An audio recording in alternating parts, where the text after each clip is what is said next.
Hello and welcome to Dr. Varsha Gaitonde's channel. In this lecture, we shall discuss about hybrid breeding in wheat. Before getting into the topic, we should discuss some of the basics about wheat. Wheat belongs to division Spermatophyta, subdivision Angiospermae, class Monocotyledone, series Glumaceae, family Graminae, and genus Triticum. There are many species in wheat. Wheat evolved from wild grasses. The center of origin is South Asia.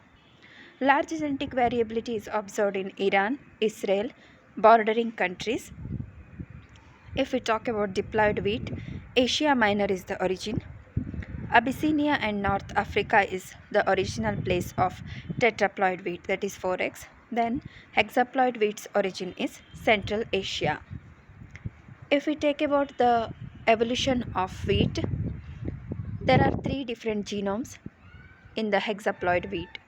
Wheat is made up of three genomes, that is A, B, and D. The contributor of A genome is Triticum urrutu. When it is crossed with Agelopsis peltoides and related species, by chromosome doubling technique, we obtained the Triticum dicoccum species, that is nothing but durum wheat. That is again crossed to Agelops toshi or Triticum toshi. By again chromosome doubling technique, we will obtain the Triticum estimum or bread wheat, that consisting of AABB DD genome constitution. Okay, if we'll talk about the whole evolutionary process to evolve tetraploid wheat, it was about 0.82 million years ago. If we talk about the hexaploid wheat, it is less than 0.43 million years ago. Coming to the classification of Triticum according to Derofieu and co-workers 1979. There are two subgenus, one is Triticum and another one is Boiticum. If we take the section Urartu, the species group is small spelt. Species is Triticum urrutu having diploid chromosome number, that is 14. It is having only one genome. Second one is Dicocoides in subgenus Triticum. This is called as emmer wheat group and naked tetraploid group. In emmer wheats, Triticum dicocoides, Triticum dicoccum, Triticum caramischewi and Triticum isohanicum. All are having 28 chromosome number and these are tetraploid wheat having 2 genome.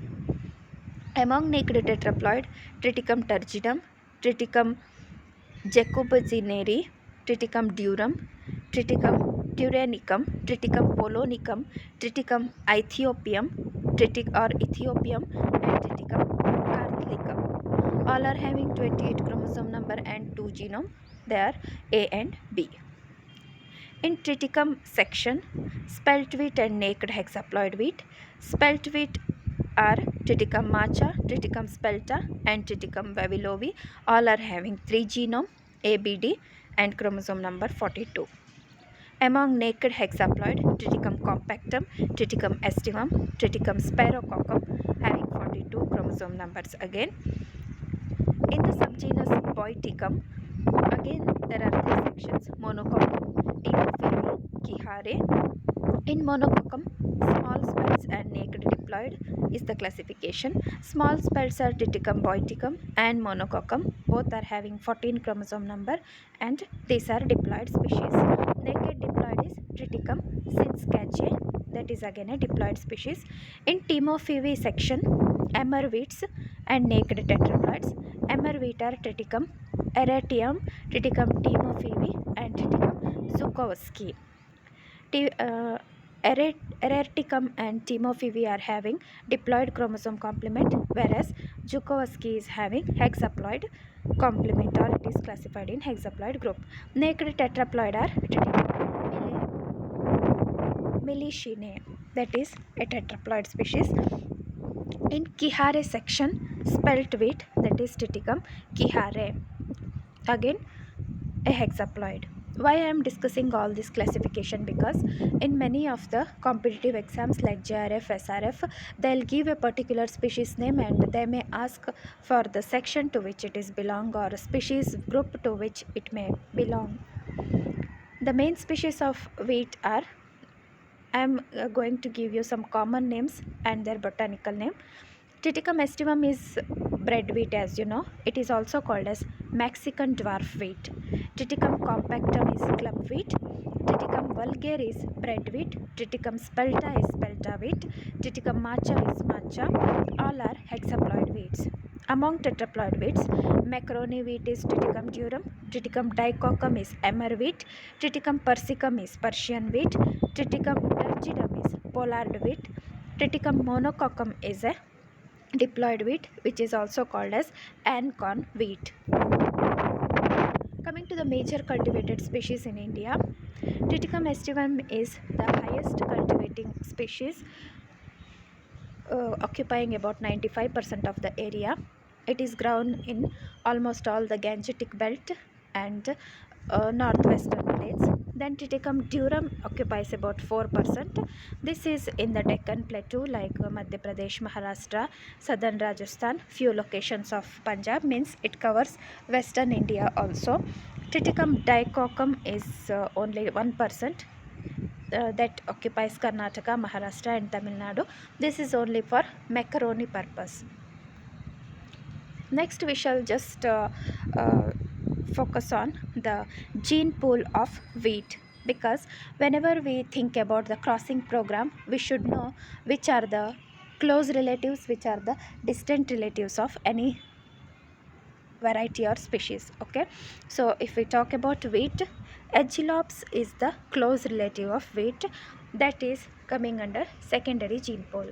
As you know the gene pool concept, primary gene pool consisting of the species which are easily crossable, secondary gene pool partially crossable, and tertiary gene pool are not that much crossable. And the other classification where transgenics will come, those are not at all related, means from related genera or something else family like that we are taking genes and incorporating. Here as you are seeing, rye, forage grasses, barley comes under almost tertiary gene pool. Those are not that much related, but some species are still crossable. Whenever there is a crossing problem, what we are doing, we are taking genes. We may go for chromosomal engineering or we may go for transgenic approach. And nowadays there are so many other approaches also like genome editing and all. Let us discuss some of the scientists associated with wheat. Sakamura 1918 was the prime scientist who worked with polyploidy in wheat. He was from China. Sachs and Kihara, they analyzed meiosis in wheat species, and hybrids were the first to establish the basic chromosome number of 7 and document polyploidy in the wheat group. Kihara analyzed the genome of wheat. He worked with different concepts of wheat. Winkler in 1920 proposed the term genome. Gonjiro Inazuka in 1935, who was from Japan, discovered RHD1 and RHD2 genes in Norinten variety. This was a revolutionary approach where afterwards these are called as green revolutionary genes in wheat. Wilson and Ross in the year 1962 proposed CMS in Triticum timofeevi. Subsequently, the XYZ system of hybrid seed production in wheat was proposed by Driscoll in the year 1972. Coming to the mode of pollination in wheat, normally wheat is a self-pollinated crop. Chasmogamy is common, cleistogamy is also observed. Here you should get to know what is chasmogamy and cleistogamy. Chasmogamy is opening of the flower after fertilization, whereas cleistogamy is the closed flower condition. Cross pollination is about 1.5 to 1%. That means very minute amount of cross pollination is taking place. Main tiller flowers first and lateral tillers later in the order of their formation. Coming to the inflorescence, if we talk about the wheat plant, we'll find the tillers. In majority of the tillers we'll get a spike. Okay, and spike is also called as ear. In this spike we'll get again subsections. These are called as spikelets. On the spikelets we will find the florets. In wheat the flower is incomplete. What is complete flower? Complete flower is having sepals, petals, androecium, gynoecium in the same flower, but some are missing, means it is an incomplete flower. But remember, male and female are in the same flower as it is a self-pollinated crop. Bisexual means both are in the same flower. Zygomorphic means there is a clear-cut division or mirror images are formed when we fold a flower. Each floret has 3 stamens with large anthers and pistil bearing bifid feathery stigma. This is again important. Pistil or stigma is bifid feathery stigma when it is fully mature. Wheat stamens are small and produce about 1000 to 4000 pollen grains per anther. And this starts at the middle, that means centripetal flowering, proceeds in both the direction. It takes about 2 to 3 days for a wheat spike to complete. Coming to the emasculation process, whenever we should go for artificial pollination, that too with the help of hand, we should know all these basic techniques. Emasculation is the basic process. Here, making a complete flower female, the process is nothing but emasculation. It is done 1 to 3 days before the anthysis in flower. Right stage is anthers are light green but not yellow or cream colored. Unwrapping spike from flag leaf sheath. As you know, the spike is covered with flag leaf. We should not remove that particular flag leaf, but we should just unwrap it from that, because removing the flag leaf will give 20 to 30% yield loss in any crop. 1 to 3 of the upper and basal spikelets should be removed. Why it is so? Because these are sterile one of no use. Clipping lemma and pellia before removal of the anthers. This will enable for easy emasculation as well as pollination. Removal of 3 stamens with the help of scissors. As you know, if we should avoid the self-pollination means we should remove the stamens. Better remember, in case of cereals, only rice is having 6 anthers. Apart from that, all the other cereals are having only 3 stamens. Okay, here is a kit which is utilized for the emasculation and pollination process. Absolute ethanol is required in order to sterilize the glass dish, petri plate and all. Crossing bags are required. Crossing tags are required in order to write down the date of pollination, date of emasculation, then which crosses from which plant variety to which plant variety we are crossing. We should write the female parent name first, then the male parent. Crossing book should be there in order to maintain all the records, because if we are only putting the tags and forgetting means maybe due to heavy winds or rain we may lose those tags. So to keep the better records we should always have a crossing book. Then scissors, forceps and stapler along with needle enable to remove the stamens in a better way. Usually the pollen from one mature anther can used to pollinate 2 to 3 florets. After approximately 7 days we can see the ovary enlargement. If the ovary is enlarging means it means the crossing work has worked. Both pollen and stigma have to reach the proper developmental stage for the efficient pollination. Stigma receptiveness can be checked daily after emasculation. It is usually mature 2 to 3 days after emasculation. Mature stigma is fluffy, feathered compared to an immature one, which is tightly curled up. That means immature stigma is curled one and mature stigma is clearly opened. This is one floret where lemma, pellia, floret and rachilla, rachis, everything is labeled. If you want to draw this, just note it down. So far we discussed about pollination. Now I am talking about alternative pollination. When alternative pollination is practiced, whenever we don't have enough time to check the pollen maturity or to check the stigma receptivity, we can go for this, because as you know, 2 to 3 days are required for maturity of the stigma in case of it after emasculation and all. Means if we are identifying the proper stage only, it will happen. In case of alternative pollination, what will happen? There are two methods: detached spike pollination and attached spike pollination. These two methods are undoubtedly save time, as there is no requirement to search for individual anthers at the correct stage.